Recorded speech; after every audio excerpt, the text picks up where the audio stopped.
What's going on, my people? It's your boy Shez, and today we're doing a quick overview and installation guide for Viper4Windows. So what is Viper4Windows? Viper4Windows is basically a tool that can be used to enhance your audio listening experience. So as you can see, you can change everything from the bass, the treble, the compressor, have virtual surround sound type effects, stuff like that.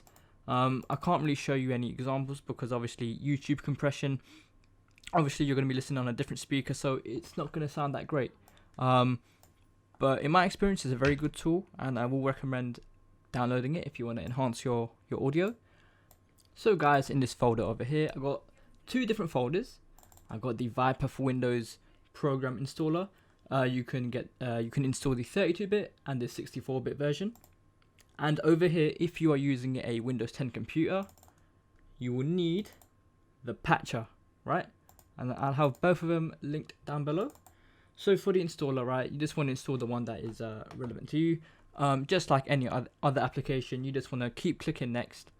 And then you want to select your audio devices.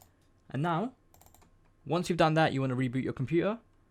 And for the patcher, you want to open up the patcher. Click run. You want to run anyways, just go through these warnings. As you can see, this is the Viper4Windows patcher. So you have to press 1 for the registry patch to do that, and then 2.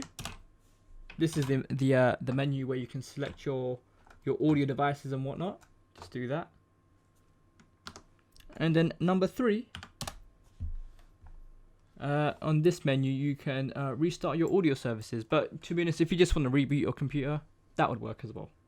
And yeah, guys, it's pretty much as easy as that. Yeah, in my experience, Viper4Windows only works for 2.1 systems. I got a 5.1 system and it does not work with that, so that is a downside. But if you're using earphones or just standard 2.0 or 2.1 speakers, it will work just fine. So I hope you found this video helpful. Hope you enjoyed it. If you did, hit that like button, subscribe, leave a comment down below, and I'll see you next time.